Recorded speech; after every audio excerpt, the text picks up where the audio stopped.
نکاح مشکل ہو جائے گا، جب شادی مشکل ہو جائے گی تو زنا عام ہو جائے گا، زنا عام ہو جائے گا۔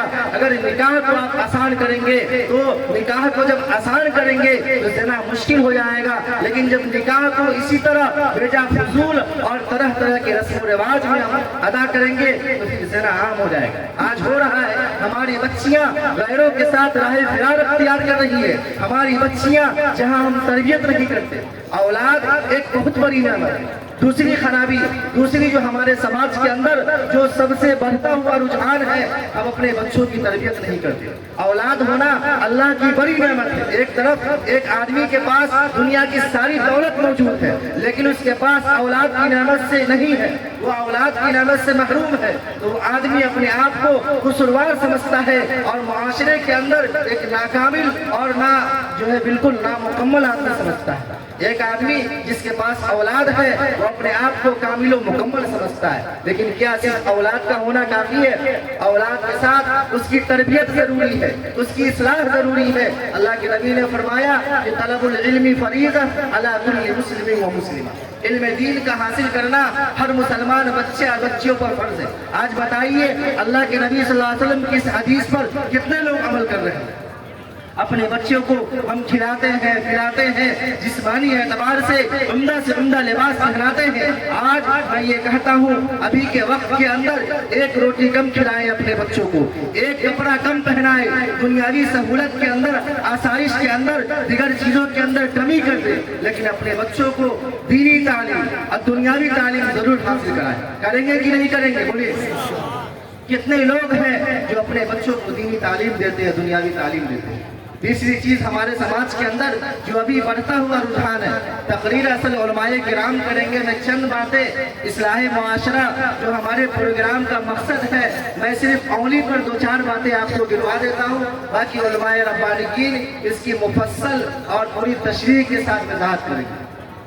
آج ہمارے سماج اور معاشرے میں ایک طلاق جانتے ہیں نا، طلاق کا جو رجحان ہے یہ بھی زیادہ ہے۔ یہ نکاح اللہ تعالیٰ کی طرف سے ایک بڑی نعمت ہے۔ نکاح میاں بیوی، شوہر بیوی کا دو گواہ کی موجودگی میں ایجاب و قبول کو نکاح کہتے ہیں۔ میاں بیوی دو اجنبی مرد اور عورت کا جب ایجاب و قبول ہوتا ہے، دو مسلم گواہ کی موجودگی میں ایجاب و قبول کے بعد وہ میاں بیوی بن جاتے ہیں، یہ نکاح کہلاتا ہے۔ یہ نکاح اللہ کی طرف سے ایک بڑی نعمت ہے، لیکن اگر آپس میں میل جول نہ ہو، آپس میں یہ رشتہ جو ہے محبت اور بھائی چارگی کا جو رشتہ ہے، اگر اس کے اندر درار پیدا ہو جائے، یہ الفت اور محبت کے بجائے یہ نفرت اور شقاق میں تبدیل ہو جائے، تب طلاق کی نوبت آتی۔ لیکن کیا طلاق کے بارے میں شریعت نے کوئی رہنمائی نہیں کی ہے؟ آپ کا شریعت صرف نماز، روزہ، حج، زکوٰۃ کے بارے میں آپ کی شریعت ہدایت دیتی ہے؟ کیا طلاق اور نکاح کے بارے میں شریعت نے کوئی ہدایت نہیں دی ہے؟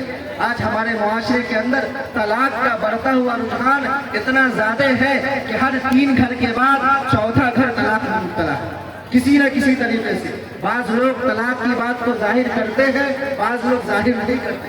آخر کیا وجہ ہے کہ میاں بیوی میں ذرہ برابر تھوڑا سا بھی اگر چوک ہو جائے، نوک جھوک ہو جائے، تھوڑا سا بھی تکرار ہو جائے تو فوراً شوہر طلاق دے دیتا ہے۔ طلاق کے بارے میں شریعت نے ایک ضابطہ بیان کیا ہے۔ ضابطہ یہ ہے کہ اگر میاں بیوی کا مزاج نہیں ملتا، میاں بیوی کی زندگی خوشحال اور خوشگوار نہیں گزر رہی ہے، تو شریعت نے کہا ایک طلاق دے۔ لیکن طلاق بھی دے تو مجبوری کے درجے میں، آخری چارہ ہے۔ اللہ کے نبی صلی اللہ علیہ وسلم نے فرمایا کہ جب طلاق دیا جاتا ہے، یہ کیوں دیا جاتا ہے؟ یہ اس لیے دیا جاتا ہے کہ آدمی اپنی بیوی کی کسی بات کو ناپسند کرتا ہے۔ اللہ کے نبی نے فرمایا لا یفرق مؤمن مؤمنۃ ان کرہ منھا خلقا رضی منھا آخر، کہ کوئی بھی مسلمان شخص اپنی بیوی کو طلاق نہ دے، اس لیے کہ اگر اس کی کسی ادا، کسی بات کو تم ناپسند کرتے ہو تو اس بیوی کے اندر دوسری صفات موجود ہے جس کو تم پسند کرتے ہو۔ اگر تمہاری بیوی چرب زبان ہے، زیادہ بولتی ہے، بہت زیادہ بک کرتی ہے، تو یقین جانیے اس کے اندر دوسری خوبیاں بھی ہوگی۔ وہ تمہاری خدمت بھی کرتی ہے، تمہاری فرما برداریاں کرتی ہے، تمہارے بچوں کی دیکھ بھال کرتی ہے، تمہارے ماں باپ کی نگرانی کرتی ہے اور ان کی خدمت کرتی ہے۔ اگر اس کی ایک حرکت، ایک ادا تمہیں پسند نہیں ہے تو وہاں سینکڑوں ادا، سینکڑوں حرکت بیوی کی ایسی ہوگی ان کی خدمات تمہارے سامنے ہے کہ اس کو دیکھ کر تم اسے طلاق نہ دو. لیکن اس کے باوجود اگر طلاق دینا ہے تو شریعت نے کہا کہ واللاتی تخافون نشوزہن فعظوہن واہجروہن فی المضاجع. اگر تمہیں بیوی کو طلاق دینا ضروری ہو چکا ہے، شریعت کے حدود کی پاسداری اب اس بیوی کے ساتھ رہتے ہوئے نہیں ہو سکتی، اللہ کے حدود سے تجاوز والی بات آ گئی ہے، تو اللہ تعالیٰ نے کہا ایسی عورتیں جن کی نافرمانی کا تمہیں اندیشہ ہو فائزوہن، پہلے اسے سمجھاؤ، قرآن و حدیث کے مطابق نصیحت کرو. اگر تم سے نہ ہو سکے، تم جاہل ہو، تم ان پڑھ ہو، تم سمجھانے کی طاقت نہیں رکھتے، امام صاحب کو بلا کر اپنے گھر لے جاؤ، علماء کرام کو لے جاؤ، مفتی صاحب کو بلا کر لے جاؤ اور وہاں جا کر اپنی بیوی کو سمجھاؤ بجھاؤ، قرآن حدیث کے بارے میں، شوہر کے حقوق کے بارے میں، اس کی فرما برداری کے بارے میں بتلاؤ. لیکن اگر بیوی بہت ہٹ دھرم ضدی ہے پھر بھی بات نہ آئے وَاهْجُرُوهُنَّ فِي الْمَضَاجِعِ، اگر سمجھانے کی وجہ سے بھی تمہاری بیوی نافرمانی سے باز نہیں آئی ہے، ابھی بھی وہ ناشزہ ہے اور نافرمان ہے، تو قرآن نے اگلا اسٹیپ بتایا ہے وَاهْجُرُوهُنَّ فِي الْمَضَاجِعِ. اب تم کو یہ کام کرنا ہے، طلاق ابھی بھی نہیں دینا بلکہ بستر الگ کر دینا. کیا کرنا ہے؟ بستر الگ کر دینا ہے. شوہر الگ بستر پہ سوئے، بیوی الگ بستر پہ سوئے. اگر ایسا کریں گے تو آپ کی شریک حیات، آپ کی جو ہے شریک حیات کو احساس ہوگا میرا شوہر مجھ سے